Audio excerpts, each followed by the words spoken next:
délivrance et joie. Cœur à cœur, cœur à cœur.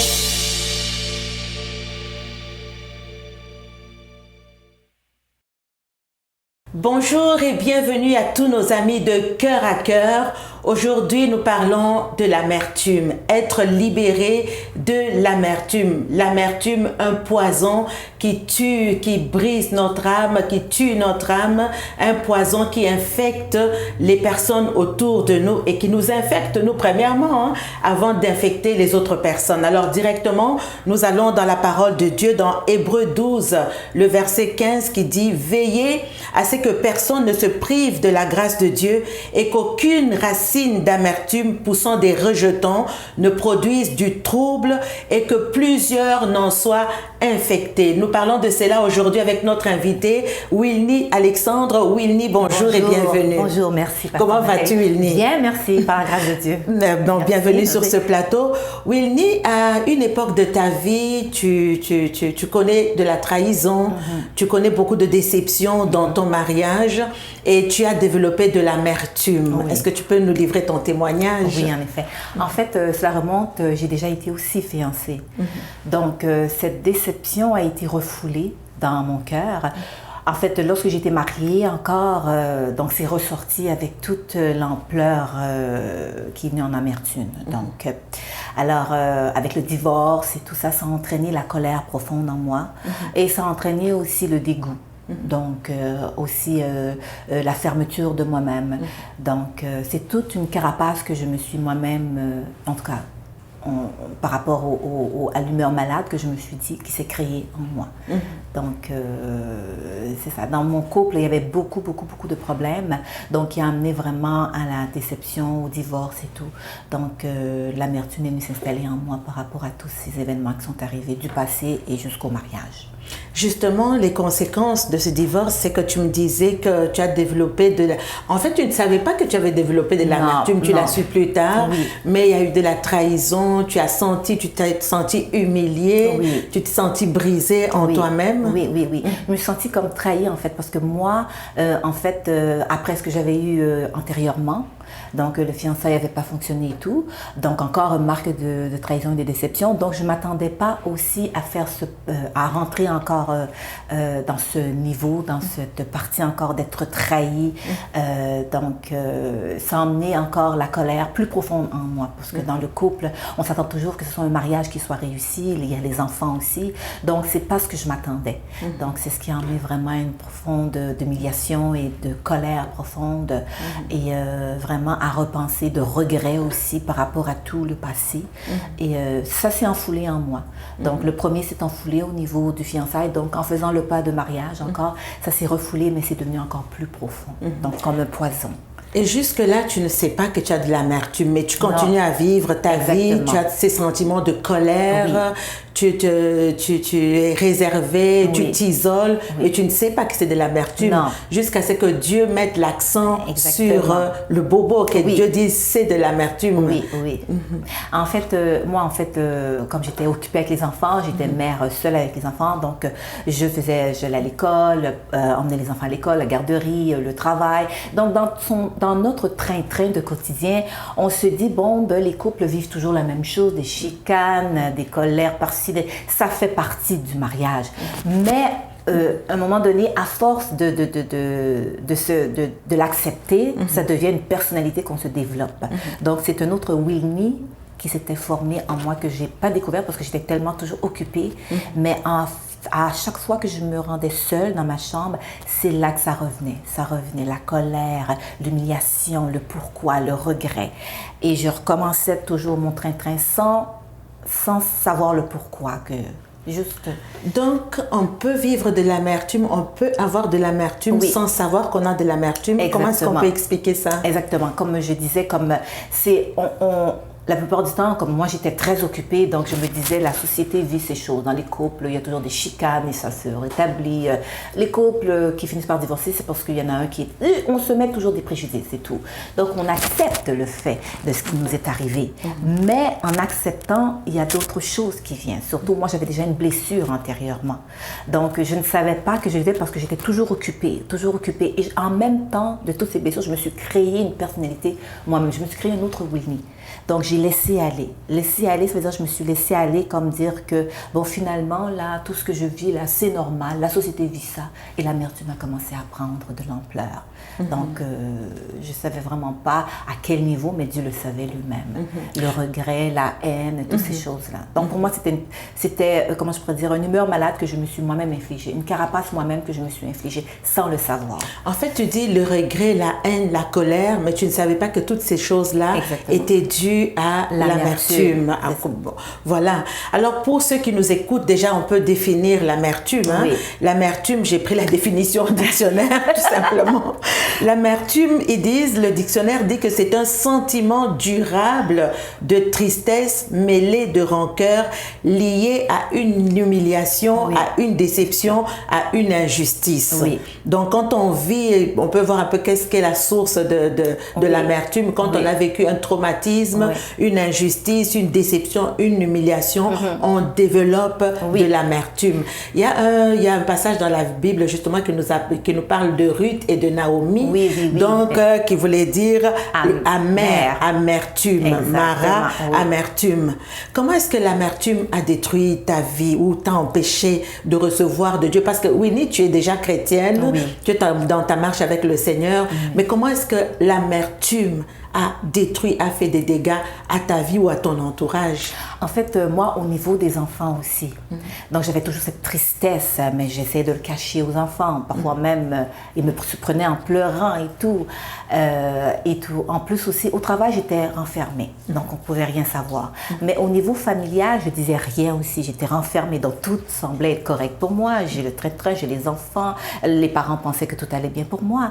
Et au niveau spirituel, à l'église, je chantais, tout était comme correct pour moi, mais jusqu'à temps que vraiment Dieu met l'emphase sur cette amertume, c'est-à-dire que ça me bloquait pour aller au niveau adoration. Donc tu vivais dans une façade, oui, c'est ça, un semblant d'être bien, exactement, alors que en dedans tu étais totalement meurtrie. Oui. Alors ça m'empêchait d'aller en plus profondeur avec Dieu, mais j'avais cette soif, mais ça bloquait. Donc, effectivement, le Dieu qu'on sert, c'est un Dieu pur, hein, c'est un Dieu qui connaît tout, qui sonde les cœurs. Donc, il fallait vraiment que cela soit débarrassé de mon cœur. Et ça m'a détruit dans le sens qu'au niveau personnel aussi, au niveau personnalité. Hein, je me suis mise à poser des questions. Est-ce que c'est moi? Quelle sorte de femme que je suis? Pourquoi je suis arrivée là? Pourquoi j'ai eu encore cette déception encore? Est-ce que c'est moi qui a fait quelque chose? Non, ça se peut pas. Les enfants sont là. Qu'est-ce que j'ai? Toutes les questions, les questionnements reviennent du passé et de maintenant du couple. Et c'est ça. Donc, c'est un bloquement. Ça m'a bloqué dans ma vie spirituelle.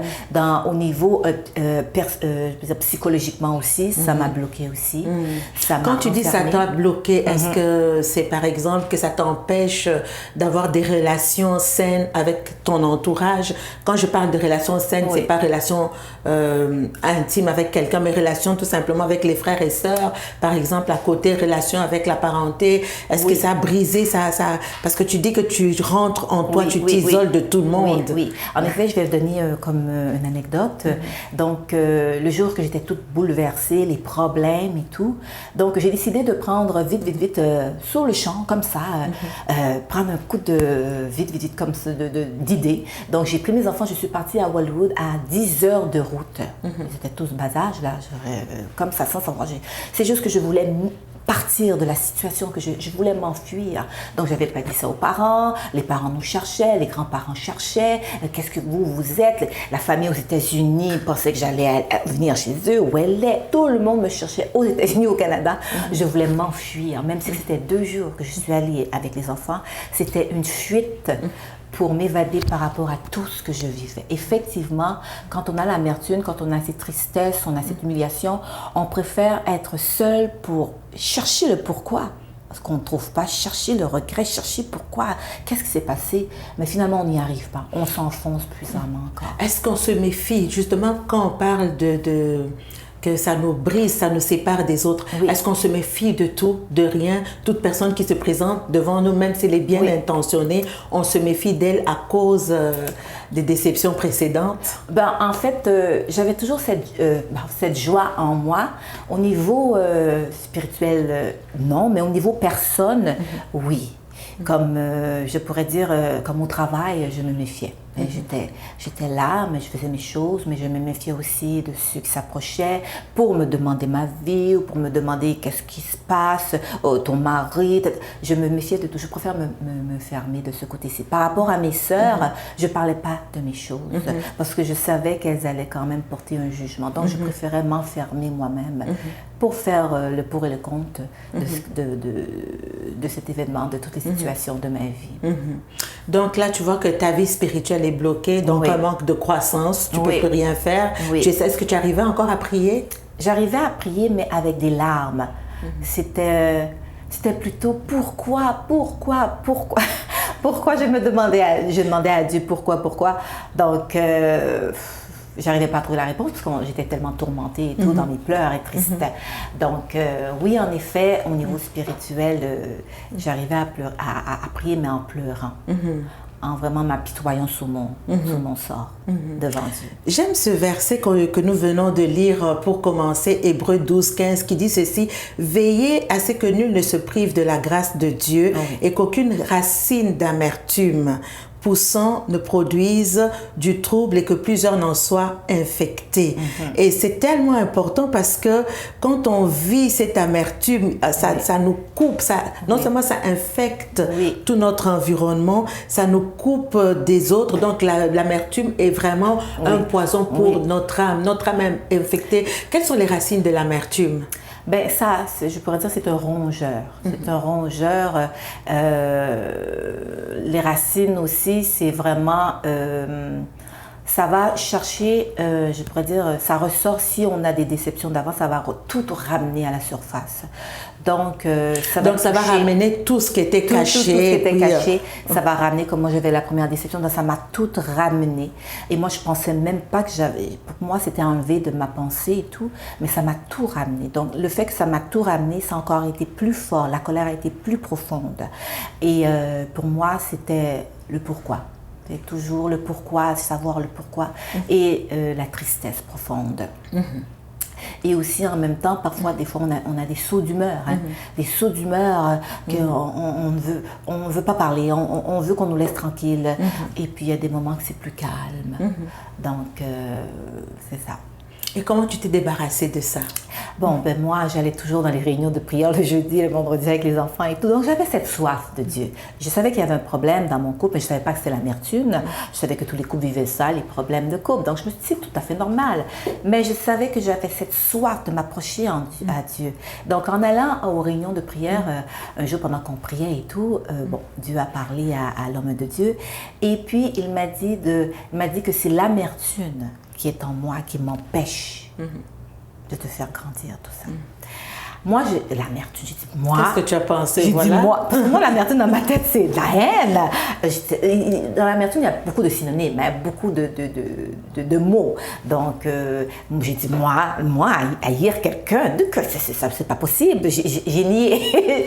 C'est ça, c'est une humeur malade. Donc, psychologiquement, j'ai nié, j'ai dit, non, c'est pas possible. Mais en rentrant chez moi, j'ai commencé à faire une introspection. C'est ça, à visiter ton âme.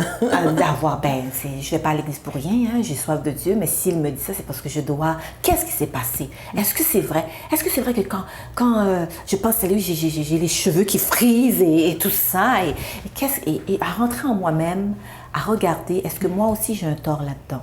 Qu'est-ce qui s'est passé? Pourquoi je suis rendue là? Et s'il me demande pardon, est-ce que je peux le pardonner? Pourquoi je ne peux même pas le sentir? J'ai la dégoûtance. Alors, toute l'introspection en moi, c'est fait. Par rapport à un seul mot que Dieu a mis son doigt dessus, dans mon cœur en fait, ils sont les cœurs. Donc de là, j'ai commencé à... Ça a pris un peu de temps, mais j'ai commencé à petit, Seigneur, aide-moi à pardonner. lave-moi, lave mon cœur, j'ai besoin. Bah, enlève toute l'amertume du passé, de maintenant dans mon cœur. Aide-moi à être une bonne mère pour mes enfants, parce que c'était ça qui était la priorité pour moi. Et puis, aide-moi à être capable de pardonner. Hein? Donc, c'était la base. C'était vraiment, pas la base, mais c'était le but, la priorité première que j'avais, de pardonner. En fait, c'était la clé principale qui allait te libérer. Exactement. Donc, j'en avais besoin. Donc, tout le temps que je pleurais à Dieu, c'était ça. Mais il fallait qu'un homme de Dieu, que Dieu touche l'homme de Dieu pour me le dire. Alors, quand on crie à Dieu, on se demande pourquoi, mais Dieu envoie la réponse. Mais il faut soit obéir, soit on la rejette, soit on l'accepte. Alors, c'est à nous de prendre le bon choix, de faire le bon choix pour notre délivrance, en fait. Ça revient à ce que Dieu dit, pardonne-nous nos offenses, comme nous pardonnons aussi à ceux qui nous ont offensés. Parce que quand tu as développé cette amertume, toi également tu as offensé Dieu. Oui, effectivement. Parce que la colère, la haine, l'impatience et toutes ces choses-là, ça a offensé également Dieu. Mais pour que la relation soit restaurée, la clé, c'est le pardon. Et puis moi-même... Est-ce que ça a été facile de pardonner? Ça a été pas facile, ça a été petit à petit, parce que c'était pas stable, donc je pouvais pas le voir toujours. On se parlait pas au téléphone. Quand il venait prendre les enfants, je préférais rester à l'écart. Donc depuis que les enfants sont heureux, hein, donc moi, je restais à l'écart. Ça m'a pris un bon 3 ans vraiment là. De lui dire, tu sais, je te pardonne et tout. Et puis si on fait la paix pour les enfants et tout. Donc ça m'a pris un bon 3 ans vraiment de lavement, que Dieu vraiment installe sa paix en moi, qu'il me donne la paix, la joie, et que finalement c'est dans le pardon, c'est la clé. Donc pour avoir tout ça, il a fallu que je pardonne. Ça m'a pris un bon 2 ans et demi vraiment d'introspective et de savoir vraiment... Est-ce que tu peux dire aujourd'hui, oui, Wilny, je suis délivrée de l'amertume? Oui, je suis délivrée parce que je connais vraiment le mot amertume. Et non, je suis délivrée, je suis complètement délivrée, je suis une autre femme maintenant. Et puis, en fait, quand on passe dans ces situations, dans cette expérience, on ne veut plus retourner en arrière. Donc, le but que Dieu nous a délivrés, c'est pour aller en avant et non retourner en arrière. Donc, là où je suis rendue avec Dieu, c'est pour aller devant, c'est pas pour aller... Parce que l'amertume aurait détruit toute ma façade psychologiquement, je veux dire, en tant que personne, le corps aussi. L'amertume peut emmener la maladie aussi, détruire le corps aussi. Hein. Exactement, parce que c'est un poison, ça empoisonne le corps. Il y a des maladies psychosomatiques qui viennent justement de l'amertume, la haine. La haine, ça dévore. Donc, je ne t'ai pas rendue à ce point de haine, de vouloir savoir, mais toutes les autres synonymes qui sont à tristesse et tout, culpabilité, ça ronge. Ça tue, en fait. Ça tue. Et ça change le visage aussi, ça change le corps aussi. Donc, c'est ça. Non, je suis là où je suis rendue avec Dieu, là, je continue. Je laisse faire derrière, c'est fini le passé, et que je suis qu'une nouvelle femme, en adoration, surtout avec Dieu. Donc, dans la prière, dans l'adoration, c'est là que je trouve la joie, vraiment, et la paix.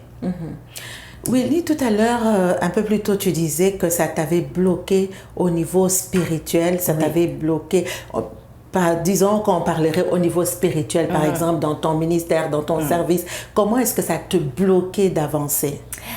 Parce qu'au niveau adoration, au niveau, les dons aussi, au niveau service, l'évangélisation, on peut pas aller évangéliser, dire Jésus t'aime, demande pardon, Dieu va te libérer quand toi, tu peux pas pardonner.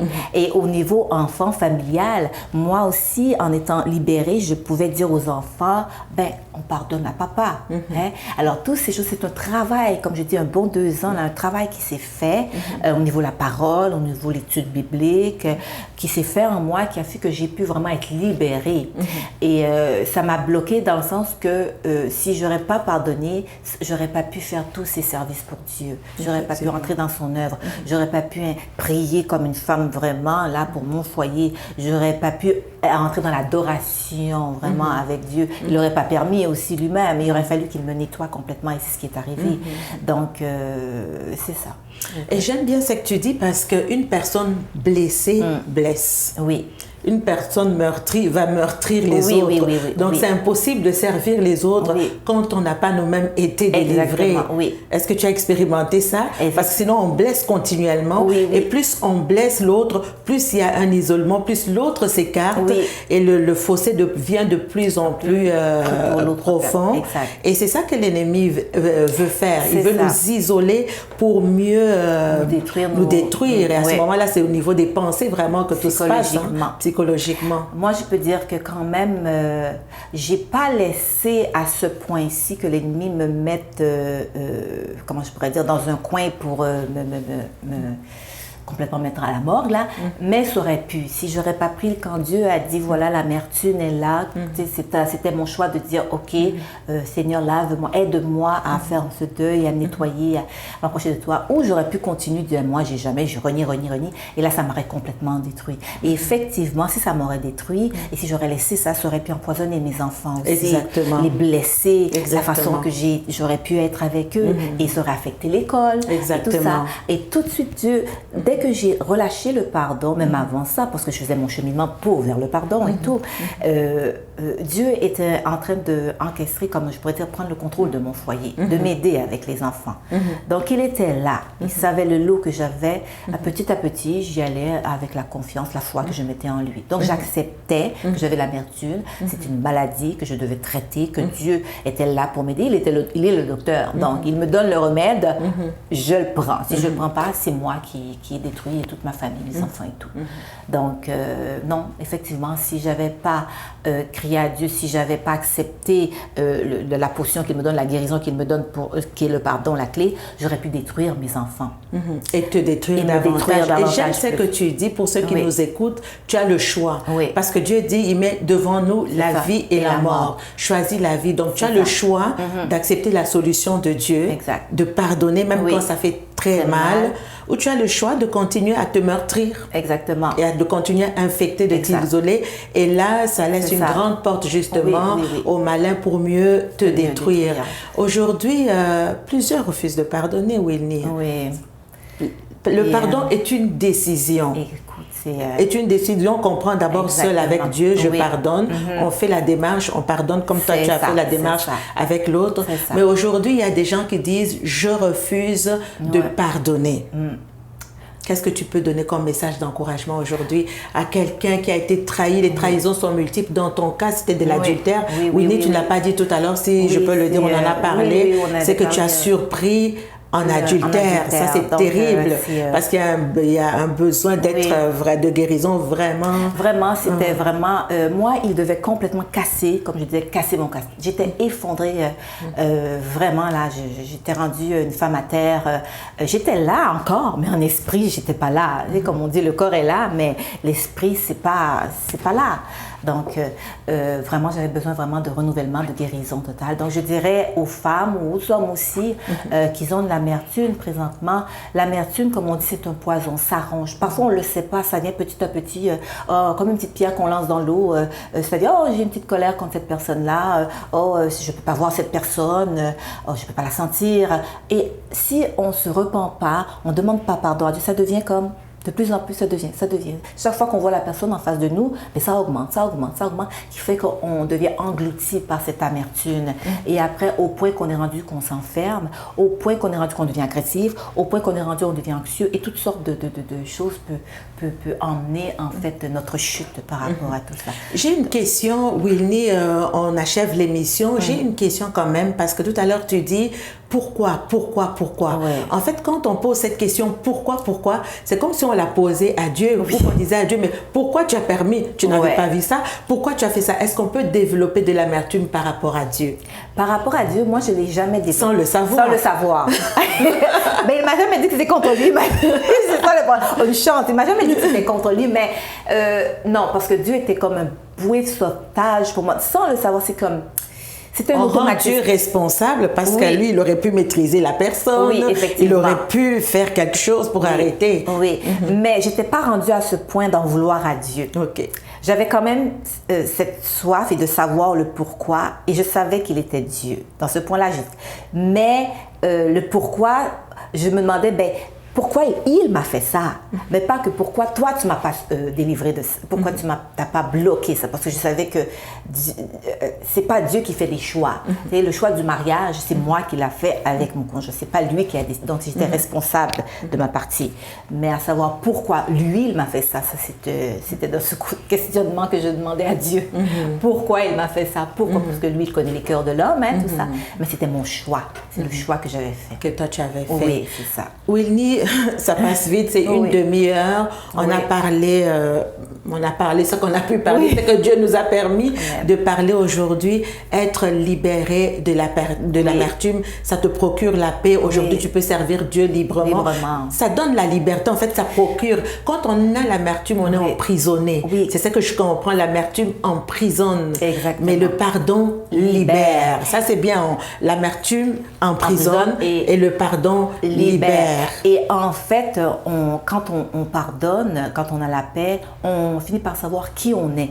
On découvre qui on est vraiment, parce qu'avec l'amertume, on s'emprisonne, on ne sait plus où on est au niveau personnalité, psychologiquement, tout est perdu, tout est flou. Mais quand on pardonne, on retrouve la paix, on est serein, on peut savoir qui on est, on commence à se connaître en tant que personne. Qu'est-ce qu'on veut, et pour la prochaine étape, qu'est-ce qu'on veut faire de notre vie aussi, par rapport à Dieu aussi. Amen. Alors voilà, c'était tout pour aujourd'hui. Je voudrais finir avec Hébreux 12:15, une ordonnance de Dieu. Veillez à ce que personne ne se prive de la grâce de Dieu, à ce qu'aucune racine d'amertume. Donc Dieu nous demande de veiller dans nos relations, veiller à notre cœur, que notre cœur ne soit pas empoisonné. Avant de finir, un message de salut aujourd'hui. Nous sommes dans cette saison où nous vivons toutes sortes d'événements qui prennent place. C'est important pour chacun de connaître Jésus. Wilny, c'est Jésus qui t'a libéré, qui t'a donné cette paix, qui t'a pardonné, parce que le pardon, il vient de Dieu. On peut demander pardon à un homme et que c'est résolu, mais nous devons également demander pardon à Dieu. Alors, c'est ça que Jésus a fait à la croix. Il nous a pardonné. Il veut également qu'on revienne à lui. Aujourd'hui, si tu nous entends, que tu n'as jamais reçu Jésus dans ta vie, dans ton cœur, Jésus est le secours qui ne manque pas dans la détresse. C'est-à-dire que le monde peut offrir un certain secours, mais la guérison, le monde peut soulager, mais la guérison véritable vient de Dieu. Donc il y a la guérison également, cette guérison qui nous amène à hériter la vie éternelle, et il y a la guérison physique ou matérielle également. Si tu n'as pas encore reçu Jésus dans ta vie, je t'invite aujourd'hui à mettre tout simplement ta main sur ton cœur, à dire à Jésus: Jésus, je te désire, je te veux, je te reçois dans ma vie comme mon Seigneur et mon Sauveur personnel. Prends ma main et conduis-moi.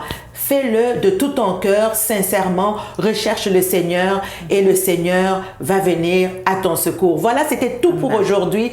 Que le Seigneur vous délivre de toute amertume et que le Seigneur restaure. C'est un choix, comme on disait. Faites le choix de pardonner. C'est le meilleur choix. Est-ce que c'est facile? Le processus est là, il y aura un processus qui va prendre place. Mais revisitez votre cœur pour vraiment analyser et savoir s'il y a de l'amertume ou pas, et faites le choix de pardonner. Le pardon libère, l'amertume emprisonne. C'était tout pour aujourd'hui. Suivez-nous sur Cœur à Cœur sur tous les réseaux sociaux. Écrivez-nous coeuracoeur7@gmail.com, et à très bientôt pour une prochaine émission.